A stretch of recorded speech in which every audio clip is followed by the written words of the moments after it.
بسم الله الرحمن الرحیم. الحمد لله رب العالمین. دوستان عزیز، با عرض سلام و احترام و آرزوی قبولی طاعات و عباداتتون در این روزهای پایانی ماه مبارک رمضان، ماه پر از خیر و برکت، میپردازیم به نقد تفصیلی سریال معاویه، به اولین قسمتش.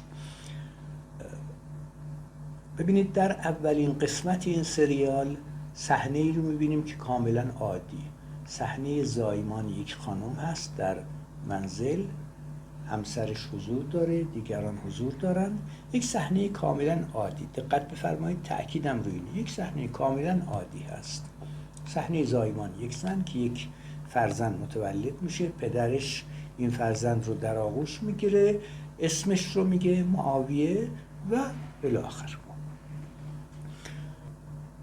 اجازه بدید در اول عرایزم یک مقدمه عرض بکنم.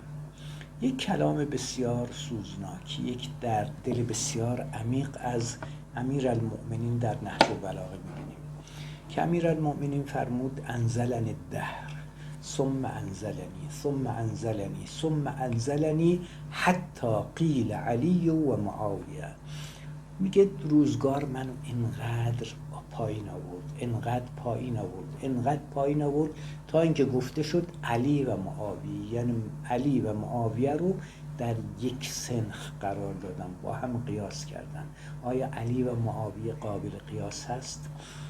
در واقع در این سریال یکی از محوری ترین قضایی که میبینیم اینه که علی و معاویه به نوعی تلویحاً با هم مقایسه میشن. خب حالا ما این مقایسه رو یه مقدار میبریم زیر ذره بین. عزیزان اهل سنت کتاب‌هایی نوشتن و فیلم‌هایی درست کردن. در یکی از این فیلم‌ها دقیقاً اشاره میشه به ولادت امیرالمؤمنین در کعبه و با افتخار یاد میکنن عزیزان اهل سنت که علی مولود کعبه است. در این فیلم معاویه به دنیا میاد، عرض کردم یک صحنه کاملا عادی که اما عادی نیست. دقیقا میخوایم همینو بگیم. یکی از عزیزان که صحبت میکردیم گفت که در تیتراژ پایان این فیلم منابع این سریال رو میاره، یعنی به نوعی این فیلم رو باورپذیر میکنه، چون که منابع رو در تیتراژ آخر میاره. اتفاقا ما میخوایم دقیقا رو منابع کار بکنیم. این منابعی که عرض میکنم همه از منابع اهل سنت و وهابیون، منابع مشترک اهل سنت و وهابیون هستند. همون هایی که این سریال درست کردن، همون هایی که احترام فوق‌العاده به معاویه قائلن و معاویه رو خال المؤمنین میدونن. ببینید، ما در این قسمت فقط بر اساس اسنادی که از عزیزان اهل سنت هست، بر اساس همین اسناد صحبت میکنیم. و واقعا جای تعجب بسیار هست که این شبکه MBC و این مفتیان عربستان چطور روشون شده با توجه به این اسناد، چطور خجالت نکشیدن، با چه روی این سریال رو درست کردن. یکی از مهمترین منابع اهل سنت کتاب ربیع الابرار هست. کتاب ربیع الابرار متعلق به ابوالقاسم محمود ابن عمر زمخشری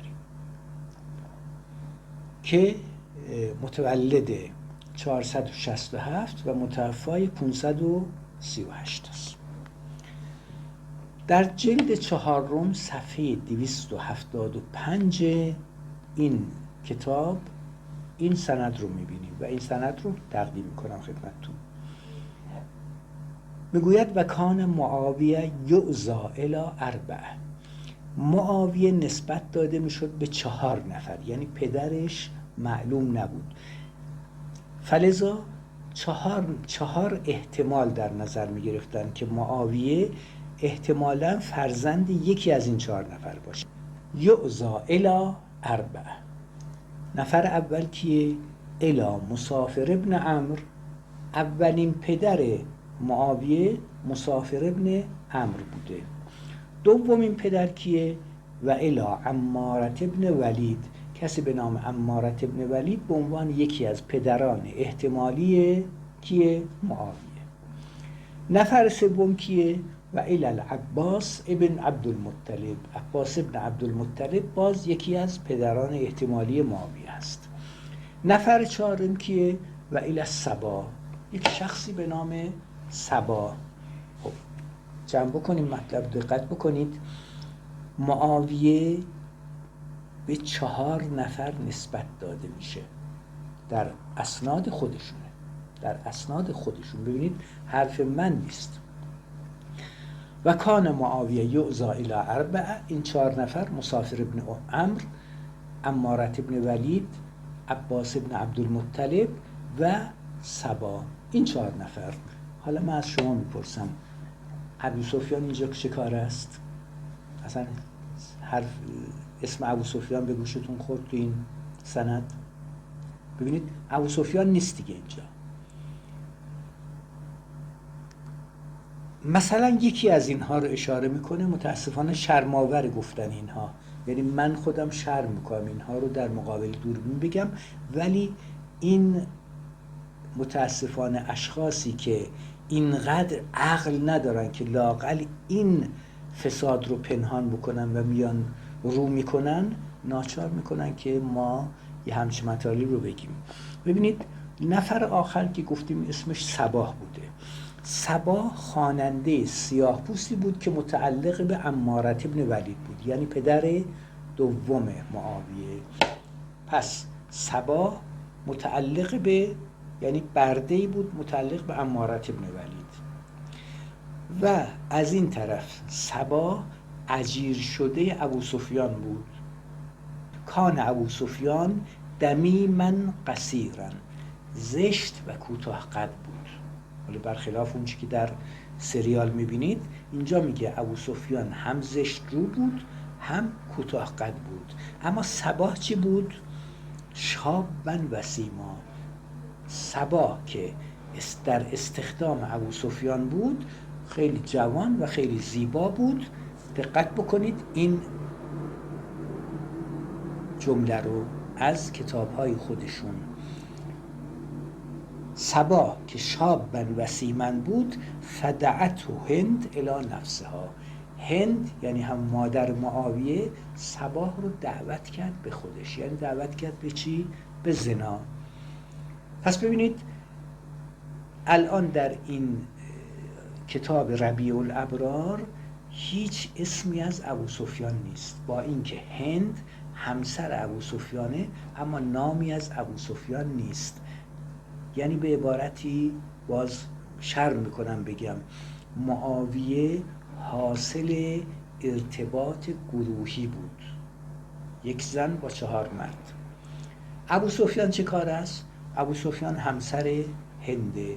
بعد از اینکه این رسوایی به بار میاد، ابو سفیان به ناچار معاویه رو گردن میگیره. خب شما ببینید اون صحنه‌ای که در اول فیلم میبینید با این قضیه اصلا سازگار هست؟ نه. این کتاب تاریخ خودشونه. این یک سند دوم بگیم. ببینید هند در جنگ احد توسط غلام خودش به نام وحشی حمزه عموی پیامبر رو به شهادت میرسونه و میاد سر جنازه حمزه، سینه‌شو از هم میدره، جگرشو یا قلبشو در میاره، همجور میخوره در وسط میدان جنگ، که به همین دلیل به اون میگن هند جگرخواره. در زیارت عاشورا میگیم آکلت الاکباد لعین ابن اللعین. معاویه پسر کسیه که جگرخوار بود، یعنی جگر حمزه سید الشهدا رو از سینه‌اش در آورد و خورد. هند در این به اصطلاح جنگ احد بعد از اینکه جگر حمزه رو میخوره یک سری رجز میخونه خطاب به مسلمان ها. این رجز ها به قدری دقت بکنید، اینها واقعا مهمه. عزیزانی که گاهی وقتا میگن که این سریال ما رو به شوپ انداخته، نه، خیالتون راحت باشه. اینقدر متاسفانه کار اینها بر اساس بیعقلیه که خیلی راحت به اصطلاح رسوا میشن. ببینید هند، یعنی هند مادر معاویه، بعد از اینکه جگر حمزه رو در میاره میخوره، یک سری رجز میخونه برای مسلمان ها. عمر ابن خطاب به شدت عصبی میشه. یعنی این رجزی که هند میخونه به قدری زشت بوده که عمر ابن خطاب به شدت عصبانی میشه و حسان ابن ثابت که از اصحاب پیامبر بود و از اشخاص مورد احترام اهل سنت و وهابیون هست، اون رو فرا میخونه. عمر ابن خطاب به حسان میگه که دیدی هند چه رجزهایی خوند؟ گفت نه، من در وسط معرکه بودم. چی خوند؟ انشدنی، به من بگو. در واقع حسان به عمر ابن خطاب گفت به من بگو ببینم چی گفت، من جوابشو بدم. عمر قسمت‌هایی از اشعار و رجزهای هند رو برای حسان خوند و حسان دقیقاً در نقطه مقابل این اشعار و این ابیاتی در وصف هند خوند که این ابیات به قدری زشت و یعنی نسبت‌های بسیار زشتی به هند میده که اصلا قابل ترجمه نیست. نمیتونم، اینو معذورم از ترجمه کردنش.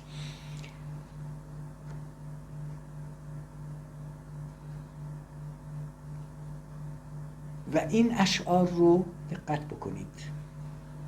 یک بار اجازه بدید من مطلب رو باز بکنم.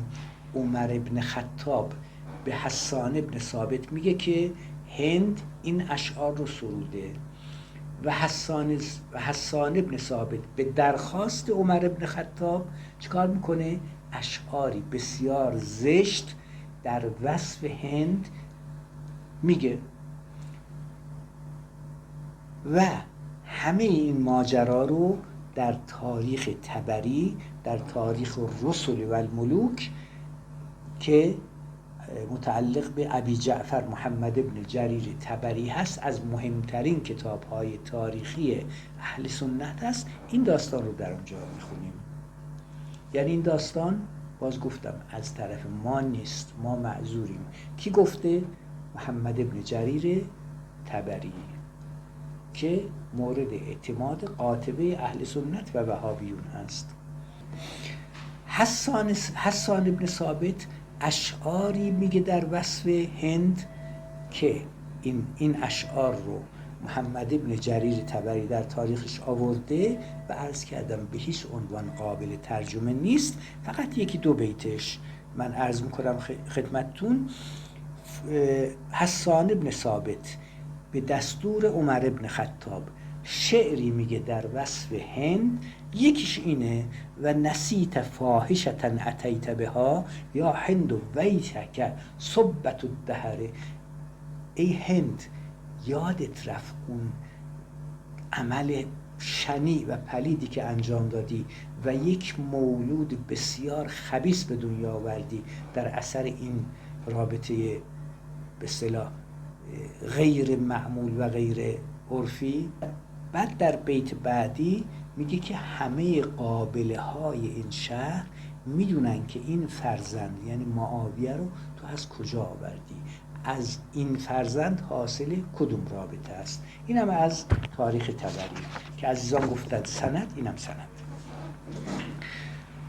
ابن هشام در سیرش که در کتاب السیرة النبویه که اولین کتاب در سیره پیامبر هست و نزدیکترین شخص به شخص پیامبر، ایشون میگه و هذا البیت فی ابیات قد ترکناها.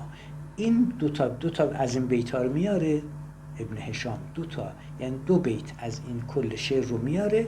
میگه این دو تا شعر رو، این دو تا بیت رو از مجموعه این ابیات من آوردم و بقیه رو حذف کردم. چرا؟ لانه اقذع فیها، برای اینکه اگر این اشعار رو من کامل بیارم در این کتاب سیره، برای هند مادر معاویه خیلی بد میشه، برای اینکه بسیار بسیار زننده است. و اما باز در تاریخ طبری میخونیم.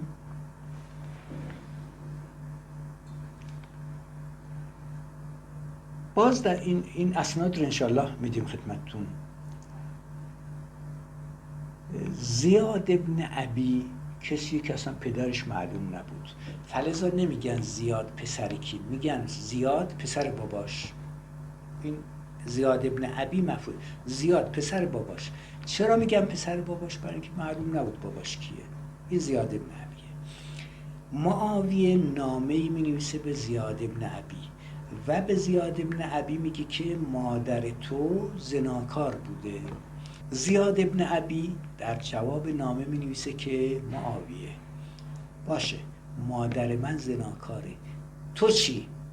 اصلا مادرت معلوم نبود با چه تعداد افرادی به اصطلاح مراوده و معاشرت داشت. فلذا میگه اگر من پسر زن زناکار باشم تو ابن الجماعه هستی، تو حاصل ارتباط گروهی هستی، تو دیگه نگو.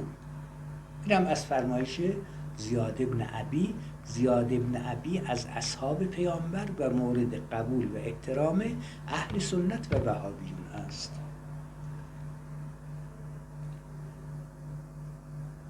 حالا اینها سریال میسازن، واقعا عرض کردم با چه رویی این سریال رو میسازن و تولید میکنن، من خودم موندم نمیدونم واقعا چی بگم. همه اینها رو که عرض کردم برمیگردیم به سخن امیرالمؤمنین. چقدر دردناک این کلام امیرالمؤمنین که فرمود ثم انزلنی الدهر ثم انزلنی ثم انزلنی حتی قیل علی و معاویه. ببینید روزگار منو چقدر پایین میاره که اسم منو در کنار اسم معاویه میاره.